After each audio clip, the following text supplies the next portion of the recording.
बिस्मिल्लाहिर्रहमानिर्रहीम। अस्सलाम वालेकुम स्टूडेंट, उम्मीद है आप सब खैरियत से होंगे।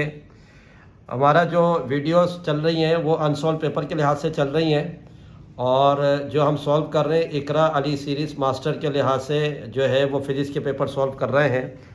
और इसके अंदर जो है 3 मॉडल पेपर के MCQs और 2023 वाला पेपर भी सॉल्व हो गया है।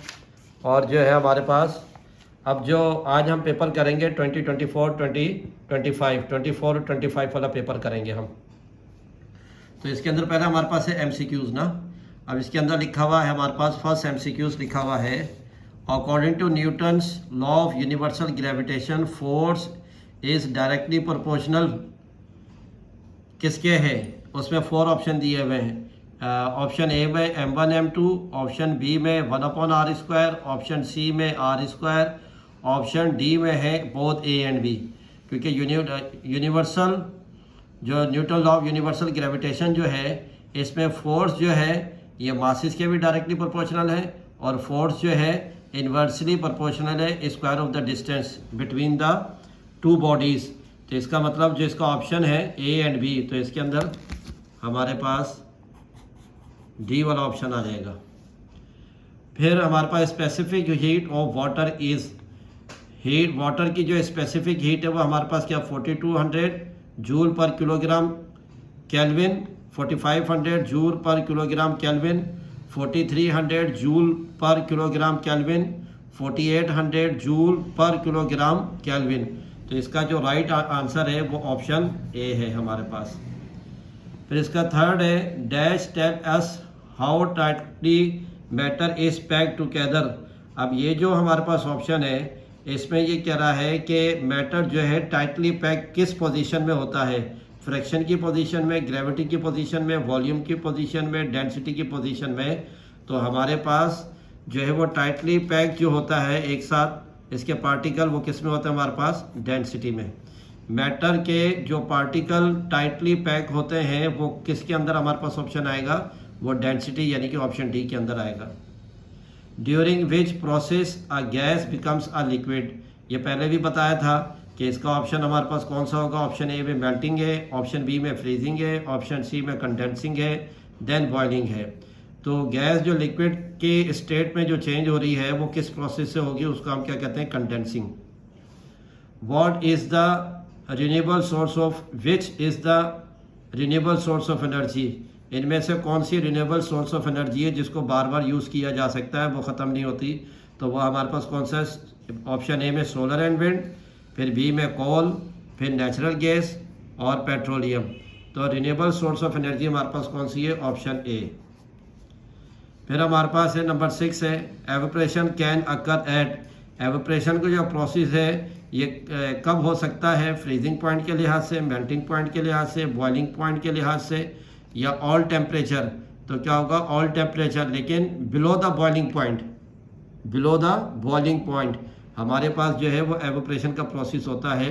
तो इसमें जो है हमारे पास जो ऑप्शन आ जाएगा वो कौन सा है, डी।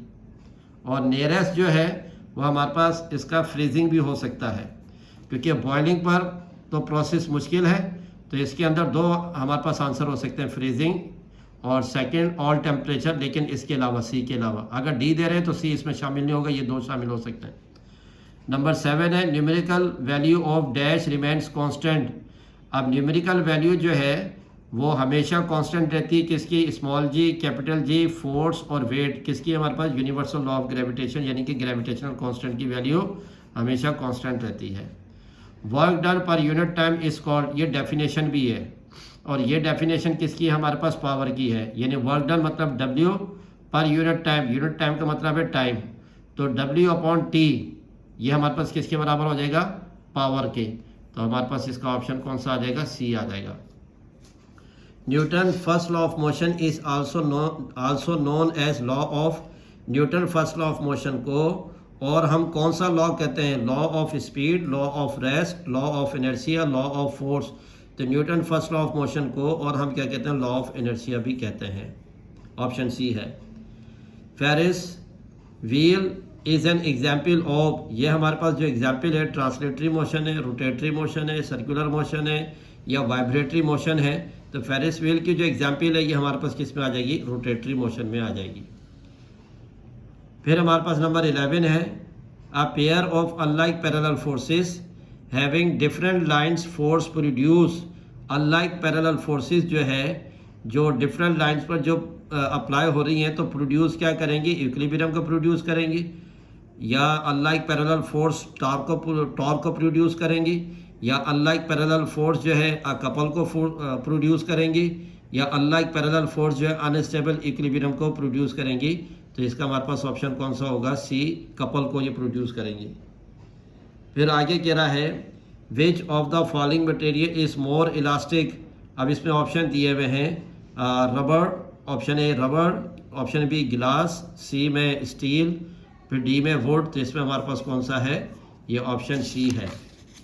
अब स्टूडेंट बाकी रह गया सेक्शन बी और सेक्शन सी, इसको मैं बोर्ड पर आपको लेकर चलता हूँ, वहाँ पर इसको सॉल्व कराऊंगा। फिर स्टूडेंट अब जो है अभी एमसीक्यूज किए थे, अब हम सेक्शन बी की तरफ। अब सेक्शन बी का क्वेश्चन नंबर 7 है, न्यूमेरिकल बेस है, और इसको मैं रीड कर रहा हूँ, ज़रा अच्छी तरीके से इसको अंडरस्टैंड करें। इसके अंदर लिखा फाइंड द फोर्स, एफ मालूम करना है, capital F is equal to question mark. आज अब फोर्स कब मालूम करनी है कि जब that stop a car of mass 100 kilogram, car को रोका गया है with the help of force. अब कितनी फोर्स से रोका गया वो फोर्स हमें मालूम करनी है। अच्छा, जिस कार को रोका गया है उस कार का मास हमारे पास कितना है, 1000 किलोग्राम। तो ये स्मॉल एम की वैल्यू आ गई और कैपिटल एफ हमें फाइंड करना है। फिर आगे कह रहा है mass from its velocity of 72 kilometre per hour over a distance of 40 metre. और ये कार जो है 72 किलोमीटर पर आवर की स्पीड से मूव कर रही है, तो ये जो है इसकी इनिशियल वेलोसिटी है। और इसने डिस्टेंस कितना कवर किया, 40 मीटर का। तो जब कार ने 40 मीटर का डिस्टेंस कवर किया इस वेलोसिटी से, तो इतने डिस्टेंस के बाद जब फोर्स लगेगी, इतने डिस्टेंस के बाद जब फोर्स लगेगी वो कितनी फोर्स लगेगी, फोर्स हमें फाइंड करनी है। तो अब इसका जो डेटा हमारे पास आ जाएगा स्टूडेंट, डेटा में हमारे पास सबसे पहले आ जाएगा find the force, F equal to question mark. फिर हमारे पास है मास,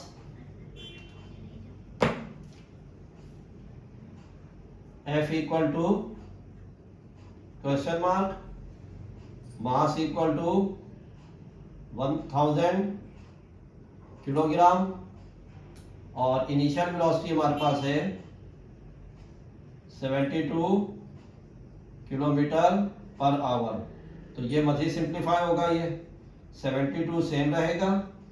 अब 1 किलोमीटर में 1000 मीटर होते हैं, और 1 आवर में 3600 सेकंड होते हैं। ये 20 से 20 कैंसिल, 36 1 जा 36, 36 2 जा 72। तो इनिशियल वेलोसिटी हमारे पास आ रहा है 2 10 20 मीटर पर सेकंड, ये इनिशियल वेलोसिटी आ गई है। और कार ने जो डिस्टेंस कवर किया है वो कितना किया हमारे पास, डिस्टेंस को ऐसे शो करेंगे, तो 40 मीटर का डिस्टेंस कवर किया। और जब फोर्स लगी कार पर तो कार स्टॉप हो गई, तो फाइनल वेलोसिटी हमारे पास हमें दी हुई है 0 मीटर पर सेकंड। ये तो आ गया हमारे पास इसका डेटा। अब जो है इसका सॉल्यूशन हो जाएगा। अब इसके अंदर जो फिजिकल क्वांटिटीज यूज हुई है, एक तो initial velocity, distance, final velocity, इन चारों के साथ हमारे पास एक और फिजिकल क्वांटिटी आएगी जो प्रॉब्लम में डिस्कस नहीं की गई, और वो फिजिकल क्वांटिटी हमारे पास कौन सी है, एक्सेलरेशन। तो उसके लिहाज से जो हमारे पास फार्मूला आ जाएगा 2as equal to vf square minus vi square. अब ये स्टूडेंट ये 2 सेम रहा, ए हमने फाइंड करना है, और डिस्टेंस हमें दिया हुआ है 40, vf हमारे पास है 0 माइनस, और vi हमारे पास है vi हमारे पास कितना आ रहा है 20 स्क्वायर। अब ये हमारे पास आ जाएगा 42 था 80 इक्वल टू माइनस 400। तो acceleration equal to minus 400 divided by 80। 0 से 0 कैंसिल, 8 × 8, 8 × 5 = 40। तो एक्सेलरेशन हमारे पास कितना आ रहा है, -5 मीटर पर सेकेंड स्क्वायर। एक आंसर तो हमारे पास ये आ गया। फिर सेकंड हमारे पास है क्योंकि फोर्स मालूम करनी है, तो फोर्स मतलब इसका फार्मूला आ जाएगा न्यूटन सेकंड ऑफ मोशन का, F = ma। तो फोर्स इक्वल टू मास हमारे पास गिवन है 1000, और हमारे पास एक्सेलरेशन हमने जो फाइंड किया है -5। Force equal to -5000 newton. अब ये जो माइनस है इसको आप वर्डिंग दे दें, हमारे पास ये फोर्स की जगह, नेगेटिव की जगह हमारे पास क्या आ जाएगा, रिटार्डिंग फोर्स। तो इसको हम वर्डिंग दे देंगे तो फोर्स हमारे पास क्या आ जाएगा, 5000 न्यूटन। क्योंकि फोर्स कभी नेगेटिव होती नहीं है तो हमारे पास ये इसका आंसर आ जाएगा। अब इसके अंदर एक क्वेश्चन ये है कि एक्सेलरेशन माइनस में आ रहा है। उसकी वजह यह है कि कार पर जब फोर्स लगी है तो फोर्स लगने से कार की वेलोसिटी कम हुई है, और जब कार की वेलोसिटी कम होगी तो उसमें रिटार्डेशन प्रोड्यूस होगा, और रिटार्डेशन जब प्रोड्यूस होगा तो उसका उसका जो आंसर है वो किस में आता है, हमारे पास माइनस में आएगा। तो एक तो हमारे पास ये आ गई। फिर स्टूडेंट जो नेक्स्ट हमारे पास न्यूमेरिकल है, क्वेश्चन नंबर 12 है, और इसके अंदर लिखा हुआ है if a body throne upward, एक बॉडी को ऊपर की तरफ थ्रो किया गया विद वर्टिकल वेलोसिटी से, और वो वेलोसिटी क्या थी, 50 मीटर पर सेकंड की वेलोसिटी से एक बॉडी को अपवर्ड डायरेक्शन में थ्रो किया गया। तो ये VI हमारे पास गिवन है। अच्छा, जब उसको थ्रो करेंगे तो किसी ना किसी हाइट पर जाकर रुकेगा, और जहां पर रुकेगा वहां पर इसकी फाइनल वेलोसिटी क्या हो जाएगी, 0। तो इनिशियल वेलोसिटी गिवन है मतलब 50 मीटर पर सेकंड, और फाइनल वेलोसिटी हमारे पास आ जाएगी 0। फिर आगे लिखा find the maximum height which body can reach. अब जिस बॉडी को हमने वर्टिकली अपवर्ड थ्रो किया है ये किस हाइट तक जाकर पहुंचेगी, और इस हाइट को हम डिस्टेंस भी कह सकते हैं ना, क्योंकि पर्टिकुलर डायरेक्शन में और अपवर्ड डायरेक्शन में हो रहा है। तो जिस पॉइंट से थ्रो किया और जिस पॉइंट पर जाकर पहुंचेगी ये हाइट है, इसको हम डिस्टेंस भी कह सकते हैं ना, और इसको एस से शो करते हैं। तो हमारे पास जो इसका जो डेटा बनेगा स्टूडेंट, वो हमारे पास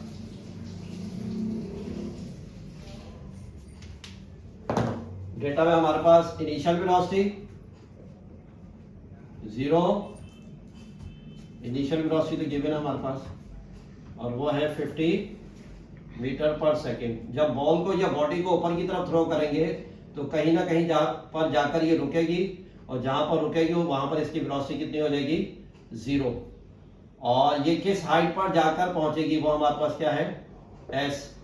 और क्योंकि बॉडी अगेंस्ट टू ग्रेविटी जा रही है तो जिसमें हमारे पास एक्सेलरेशन और ग्रेविटी हमारे पास कितनी आ जाएगी, -10 मीटर पर सेकंड स्क्वायर। तो ये तो आ गया हमारे पास इसका जो है डेटा, और इसके लिहाज से जो सॉल्यूशन होगा,